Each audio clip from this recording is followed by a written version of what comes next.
जिल्हा परिषद आणि पंचायत समिती निवडणुकांच्या रणधुमाळीत सावंतवाडी विधानसभा मतदारसंघात एक गोष्ट ठळकपणे दिसून येते आणि ती म्हणजे विशाल परब यांची वाढती राजकीय ताकद. लोकसभा निवडणुकीपासून सुरू झालेला त्यांचा झंझावात थांबायचं नाव काही घेत नाही. उलट प्रत्येक निवडणुकीत त्यांची पकड अधिक मजबूत होत चालल्याचं चित्र आहे. लोकसभा आणि विधानसभा निवडणुकीत दरम्यान सावंतवाडी मतदारसंघात विशाल परब यांनी घेतलेली भूमिका, कार्यकर्त्यांमध्ये निर्माण केलेली ऊर्जा आणि बूथ पातळीवर उभारलेलं संघटन याचा थेट परिणाम या जिल्हा परिषद आणि पंचायत समिती निवडणुकात दिसून येतो.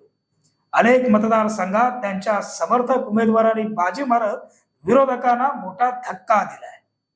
नमस्कार, मी साईनाथ गावकर आपणा सर्वांचं कोकणशाहीच्या बॉलिवूडमध्ये स्वागत करतो. खरं तर ही ताकद केवळ निवडणुकीपुरती मर्यादित न राहता संघटनात्मक पातळीवर अधिक भक्कम होताना दिसते. गावागावात उभे राहिलेलं कार्यकर्त्यांचं जाळं, तरुणांमध्ये निर्माण झालेली सकारात्मक प्रतिमा आणि स्थानिक प्रश्नावर घेतलेली ठाम भूमिका यामुळे विशाल परब हे सावंतवाडी मतदारसंघातील एक प्रभावी नेतृत्व म्हणून पुन्हा एकदा अधोरेखित झाले. लोकसभा निवडणुकीनंतर अनेकांनी त्यांचा प्रभाव तात्पुरता असेल अशी चर्चा केली होती.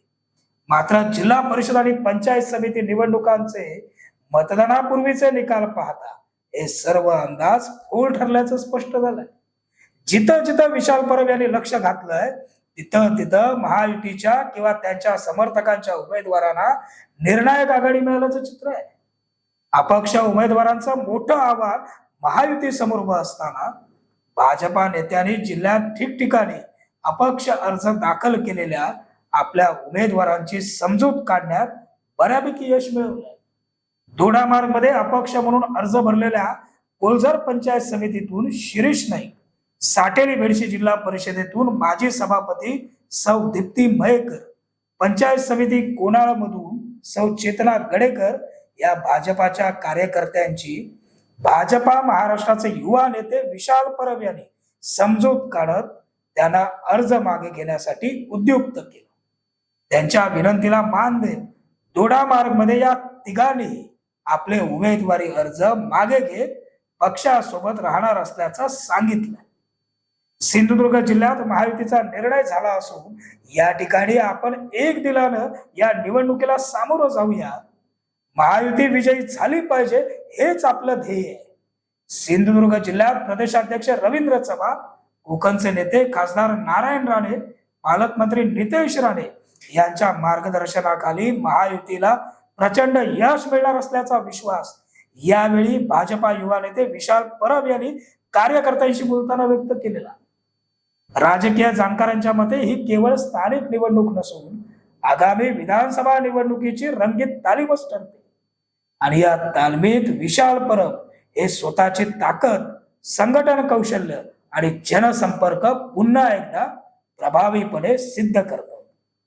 विशाल परब यांची ताकद केवळ भाषणांपुरती किंवा प्रचारापुरती मर्यादित राहिलेली नाहीये.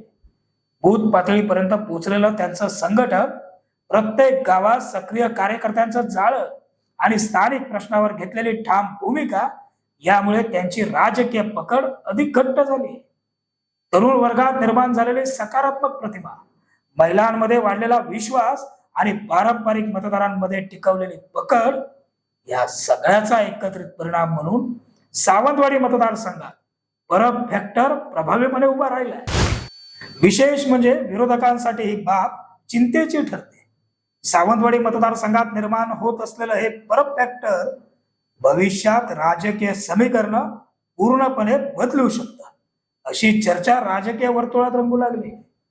एकंदरीत जिल्हा परिषद पंचायत समिती निवडणुकांच्या निमित्तानं सावंतवाडी विधानसभा मतदारसंघात विशाल परब यांची राजकीय ताकद केवळ अधोरेखित झाली नाहीये, तर आगामी विधानसभा निवडणुकीसाठी त्यांचा दावा अधिक भक्कम होत चाललाय.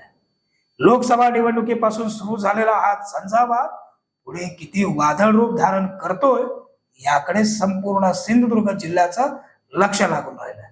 तुर्तास आजच्या बॉलिवूडमध्ये इथं स्वल्पविराम. पुन्हा भेटू नवीन भागात. धन्यवाद.